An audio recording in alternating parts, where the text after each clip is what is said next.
हैरान हो जाएंगे।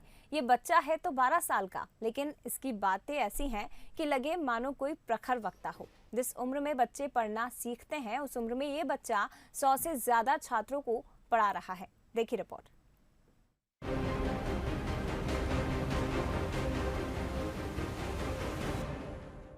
जब अवार्ड्स की बात करें तो मुझे 3 इंडिया बुक ऑफ रिकॉर्ड्स, फिर exclusive world record, OMG book of record, international icon award 2021, youth icon award, OMG book of records और साथ ही साथ national excellence award, pride of India award और इंडो यूके फोरम की तरफ से honour, मानव रत्न award, ब्राह्मण गौरव award और ऐसे बहुत सारे अवार्ड मुझे मिल चुके हैं। क्या हुआ, विश्वास नहीं होता ना कि आखिर इतनी सी उम्र में इतने अवार्ड्स भला इस बच्चे को कैसे मिल सकते हैं। इतना ही नहीं, जरा इन मेडल्स पर भी नजर डालिए और दीवार पर लटके हुए ये तमाम सर्टिफिकेट्स को भी देखिए। ये सभी वो सम्मान हैं जो प्रदेश, देश और विश्व स्तर पर लोगों को उनकी कला के लिए दिए जाते हैं। जो इंदौर के 11 साल के अभी शर्मा को मिले हैं, तो अभी ने ऐसा क्या किया है वो भी बताएंगे, लेकिन एक बार अभी की जरा बातों को तो सुन लीजिए।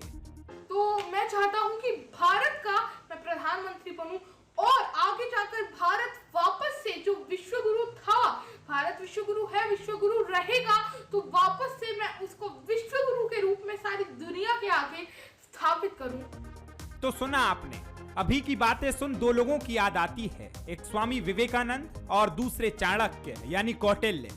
अभी की सिर्फ बातें ही ऐसी नहीं हैं, बल्कि उनका काम आपको हैरान कर देगा। इस 7वीं कक्षा में पढ़ने वाले अभी ने बालमुखी रामायण लिखी है। जब मैंने पूरी रामायण को देखा तो मुझे ऐसा लगा कि एक ऐसी रामायण होनी चाहिए जिसे सब लोग पढ़ सकें। तो एक दिन मैं ऐसे ही सो रहा था तो मुझे स्वप्न में माता सरस्वती ने दर्शन दिए और माता सरस्वती ने मुझे उस रामायण का पहला छंद दिया जो भगवान श्री राम के जन्म से संबंधित था। फिर अगले दिन मैं सुबह जब जागा तो पूरे दिन मैंने बैठकर करीब 2 घंटे में मैंने उसके 50 छंद लिखे। अभी वैदिक गणित का भी अच्छा नॉलेज रखते हैं। अभी कठिन से कठिन सवालों का हल वैदिक गणित के जरिए कर लेते हैं और यही कारण है कि आज वो 120 स्टूडेंट्स को क्लास दे रहे हैं, जिसमें 10वीं और 12वीं के छात्र शामिल हैं। वैदिक गणित और कुछ नहीं है बल्कि वेदास में हमारे वेद है, उनमें की 16 सूत्र हैं, 16 संस्कृत के फॉर्मूले हैं और उसके साथ 13 उपसूत्र हैं और उन्हीं से हम लोग ट्रिक्स डिराइव करते हैं और उन ट्रिक्स से हम लोग मैथ को आसान बनाते हैं, सुलभ बनाते हैं।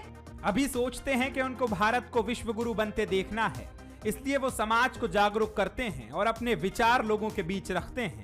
तो मैं चाहता हूं कि आगे जाकर भारत वापस से जो विश्व गुरु था, भारत विश्व गुरु है, विश्व गुरु रहेगा, तो वापस से मैं उसको विश्व गुरु के रूप में सारी दुनिया के आगे स्थापित करूं। माँ को अभी के लेखन का पता लॉकडाउन में चला। आज अभी की माँ उनके इस हुनर को देखकर उनकी खुशी का ठिकाना नहीं रहता।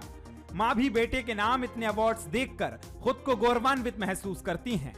उसको हमेशा से ही चैलेंजिंग जॉब्स लेने की या चैलेंजिंग टास्क करने की बहुत आदत है और ये उसको एंजॉय करता है। जैसे अभी लॉकडाउन में ही इस वाले 2021 में जब लॉकडाउन हुआ तो इसने वैदिक मैथ्स क्लास 3 के बच्चों से लेके क्लास 12 के बच्चों को पढ़ाया एंड वो इतने अच्छी तरह से पढ़ाया है कि वो इतने इंस्पायर हुए कि वो बच्चे इतना फ्रिक्वेंटली आंसर्स दे लेते, इतना क्विक कैलकुलेशंस कर लेते।